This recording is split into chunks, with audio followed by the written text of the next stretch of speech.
मुल्क में अशिया सर्फ की किल्लत के खदशात दम तोड़ गए। हुकूमत ने रूठे गुड्स ट्रांसपोर्टर्स को मना लिया, मुतालबात मान लिए, नोटिफिकेशन भी जारी। मुज़ाकरात की कामयाबी की खुशी में गुड्स ट्रांसपोर्ट अलायंस कैंप में आतिशबाजी। 10 रोज़ की हड़ताल में बड़ा नुकसान एक्सपोर्टर्स और इंपोर्टर्स का हुआ। बंदरगाहों में कारोबार ज़िंदगी ठप था। वज़ीर ट्रांसपोर्ट पंजाब को कराची आना पड़ा। ट्रांसपोर्टर्स अलायंस के साथ मुज़ाकरात में मेयर कराची मुसअब वहाब भी शरीक हुए। मुसअब वहाब ने कहा, ट्रांसपोर्ट बरादरी को दीवार से नहीं लगाया गया, बात हुई, सुनी गई और हल निकाला गया। वज़ीर ट्रांसपोर्ट पंजाब बिलाल अकबर ने बताया, पंजाब में ट्रांसपोर्टर्स पर FIR ख़त्म कर दी। ट्रांसपोर्टर्स पर 50-50 हज़ार के जुर्माने अब 2,000 रुपये कर दिए। सदर गुड्स ट्रांसपोर्टर्स अलायंस शहजाद अमान ने बताया कि हुकूमत और गुड्स ट्रांसपोर्टर्स के दरमियान तहरीरी मुआहदा तय पा गया। मुल्क में अशिया सर्फ की तरसील शुरू हो गई।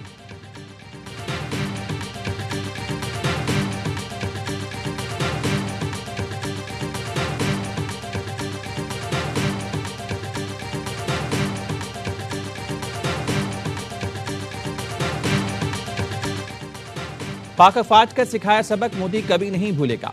मार के हक में अफवाज पाकिस्तान ने कौम की दुआओं से फतह हासिल की। दिल्ली से मुंबई और बंगाल से गुजरात तक हिंदुस्तान की शिकस्त कभी फरामोश नहीं कर सकेगा। वज़ीर-ए-आज़म शहबाज शरीफ का हरीपुर यूनिवर्सिटी में लैपटॉप तकसीम की तकरीब से खिताब। कहा, अस्करी सतह पर आगे निकले, मुआशी मैदान में भी आगे निकलना होगा। पाकिस्तान तरक्की जादू टोने से नहीं करेगा। कौम इकट्ठी होगी तो पाकिस्तान की तरक्की की रफ्तार कोई नहीं रोक सकेगा। खुशहाली का सफर चारों सूबों पर मुनहसर है। जो हो गया सो हो गया। चैलेंज कबूल करने की जरूरत है। माजी के फैसलों से सीखकर मुस्तकबिल की तैयारी करनी है। KPK के बहादुर अवाम ने मुल्क के लिए बहुत कुर्बानियां दी। तारीख आपकी कुर्बानियों को हमेशा याद रखेगी।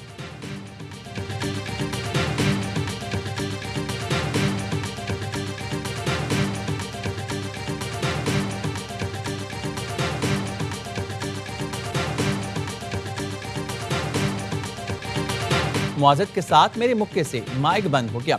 शहबाज शरीफ तकरीर के दौरान शेर सुनाते हुए जज्बाती हुए अपने मखसूस अंदाज में मुक्का डाइस पर मारा तो माइक बंद हो गया। वज़ीर-ए-आज़म शहबाज शरीफ ने तलबा में लैपटॉप तकसीम किए। ऐलान किया, AI की तालीम हासिल करने वाले बच्चों को बैरून मुल्क भेजेंगे। वज़ीर-ए-आज़म का हरीपुर के लिए दानिश स्कूल के क़याम का ऐलान। लैपटॉप मिलने पर शोहदा के बच्चों का वज़ीर-ए-आज़म शहबाज शरीफ से इज़हार तशक्कुर। तलबा ने अपने जज्बात का इजहार भी किया।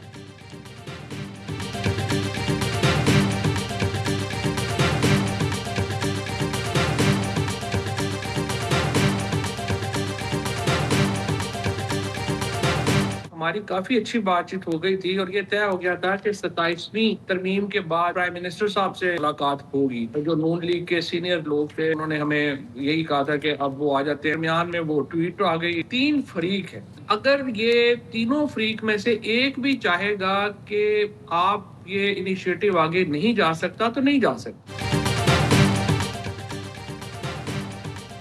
मफामत की कोशिशें जारी थी कि बानी PTI का ट्वीट आ गया। हमारी वज़ीर-ए-आज़म शहबाज शरीफ से मुलाकात भी तय हो गई थी।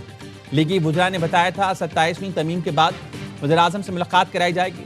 फवाद चौधरी की दी रिपोर्टर्स में गुफ्तगू। कहा, 3 फरीक हैं, हुकूमत, इस्टेब्लिशमेंट और बानी PTI। तीनों में से एक भी चाहेगा कि बातचीत आगे नहीं बढ़ सकती तो नहीं बढ़ेगी। सब ने चाहा तो हमारी कोट लखपत में मुलाकात हुई। बातचीत करने वाली लीडरशिप उस वक्त कोट लखपत में कैद है। सलमान अकरम या मौजूदा क़यादत बानी PTI से बात नहीं कर सकती। अडियाला जाने का माहौल उस वक्त बनेगा जब कोट लखपत के लोगों को रिलीफ देंगे। जनरल बाजवा से बेहतरीन ताल्लुकात थे, कोई लड़ाई नहीं थी। मेरी नज़र में कमर बाजवा ने समझा PTI गैर मकबूल है और अगली एक्सटेंशन नून लीग से लेनी है। उन्होंने फैसला कर लिया तो इस पर अमल किया। हमारी बड़ी गलती ये थी कि बानी के कहने पर राब्ता ख़त्म कर दिया। फैसल बावडा पर तनकीद होती है, लेकिन वो भी कहते रहे राब्ता ख़त्म ना करें।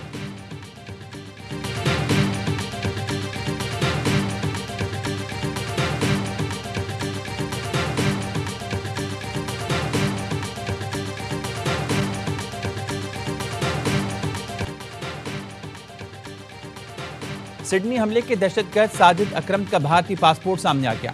भारतीय सफारतखाने ने पासपोर्ट 2022 में 10 साल के लिए जारी किया। भारतीय सफारतखाने को पहले दिन से हमलावर की भारतीय शहरियत का इल्म था। भारतीय हुकाम ने हकीकत छुपाई और गोदी मीडिया को पाकिस्तान पर इल्जाम तराशी का वक्त दिया। दी गार्जियन के मुताबिक ऑस्ट्रेलिया ने 2020 में भारतीय एजेंसी रॉ के 2 एहलकारों को मुल्क बदर किया था। सिडनी हमले में मुलविस दोनों दहशतगर्द भारतीय एजेंसी रॉ से मुंसलिक हो सकते हैं। बोंडाई बीच पर हमला करने वाले जख्मी नवीद अकरम पर फर्द जुर्म आयद। 15 अफराद के कत्ल, दहशतगर्दी समेत 59 इल्जामात आए। ऑस्ट्रेलियाई मीडिया के मुताबिक नवीद अकरम ने पुलिस को बयान देने से इनकार कर दिया। ऑस्ट्रेलियन वज़ीर-ए-आज़म का कहना है हमला रोकने में नाकामी के मुहर्रिकात देख रहे हैं। हमलावरों को बंदूकों तक रसाई और फिलिपाइन के सफर की इजाजत कैसे दी गई? फिलिपाइन के सदारती तर्जुमान का कहना है बोंडाई बीच पर हमला करने वालों की फिलिपाइन में ट्रेनिंग का कोई सबूत नहीं मिला। फिलिपाइन को दाइश के तरबियती मरकज के तौर पर पेश करने की रिपोर्ट मुस्तरद करते हैं।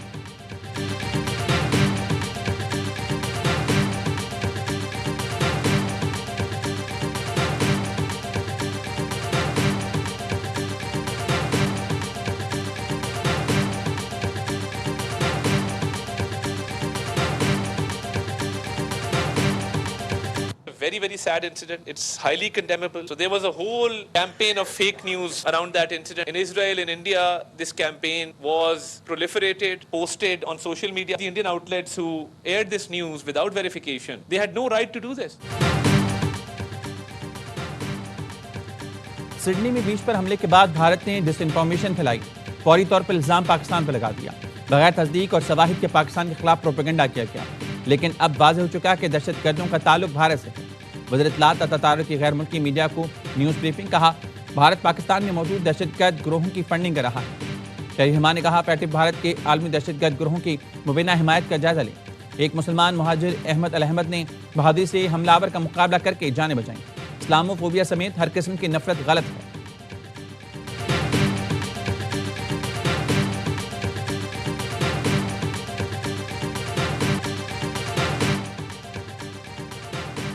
वज़ीर आला बिहार की तौहीन-आमेज़ सलूक का सामना करने वाली खातून डॉक्टर का सरकारी मुलाजमत लेने से इनकार। बिहार के वज़ीर आला नीतीश कुमार ने अपॉइंटमेंट लेटर देते हुए डॉक्टर नुसरत परवीन का हिजाब खींचा था। समाजवादी पार्टी के रहनुमा समीर राणा ने नीतीश कुमार के खिलाफ लखनऊ में मुकदमा दर्ज करा दिया। भारतीय क्रिकेट टीम के साबिक कप्तान और तेलंगाना के वजीर अक़लियती अमूर अज़हरुद्दीन के बिहार वाक़े की मज़म्मत करते हुए कहा कि इस अमल के खिलाफ एक्शन लेना चाहिए। अगर वज़ीर आला ऐसी हरकत करेंगे तो दूसरे लोगों को भी शह मिलेगी।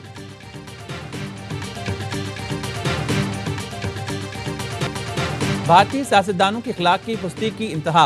उत्तर प्रदेश के वजीर संजय निषाद ने नीतीश कुमार की हरकत का दिफा करते हुए बेशर्मी और ढिठाई की इंतहा कर दी। संजय निषाद ने कहा हिजाब छूने पर इतना शोर क्यों?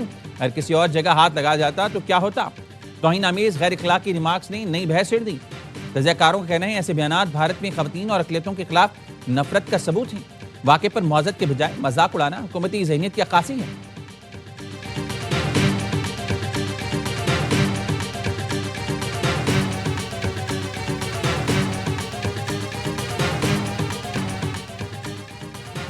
कराची में बढ़ती हुई भत्ताखोरी बिल्डर्स का सबर जवाब दे गया।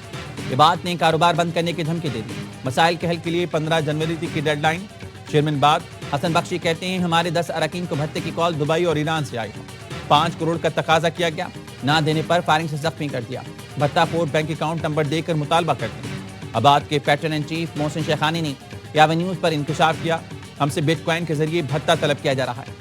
भत्ताखोरों के रेड वारंट जारी करके पाकिस्तान लाया जाए। जो मैशत पर गोलियां चला रही हैं उनके खिलाफ एक्शन नहीं हो रहा। इतना मजबूर ना करें कि खुद हथियार उठा लें या अपना रास्ता तब्दील कर लें। कराची के मुख्तलिफ इलाकों से भत्ताखोरी में मुलविस जमील छांगा, समद काठियावाड़ी ग्रुप के 7 मुलजमान गिरफ्तार। सिंध रेंजर्स और SIU ने परवेज पुआ, असगर अली, शकील कामरेड, फैजान लंबू, मोहम्मद जुबैर छोटू को जख्मी हालत में गिरफ्तार किया।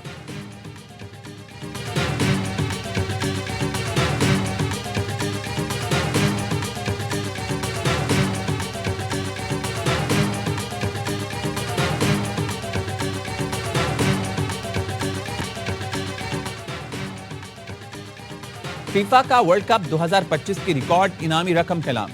चैंपियन टीम $5 करोड़ की हकदार बनेगी। रनर अप के हिस्से में $3 करोड़ 30 लाख आएंगे। आइंदा बरस शेड्यूल आलमी कप में मजमूई तौर पर $65 करोड़ तकसीम किए जाएंगे। 2022 के फीफा वर्ल्ड कप में $44 करोड़ की इनामी रकम तकसीम की गई थी। मेगा इवेंट आइंदा बरस 11 जून से 19 जुलाई तक खेला जाएगा। 48 टीम अमेरिका, मैक्सिको और कनाडा में टाइटल की जंग लड़ेंगी।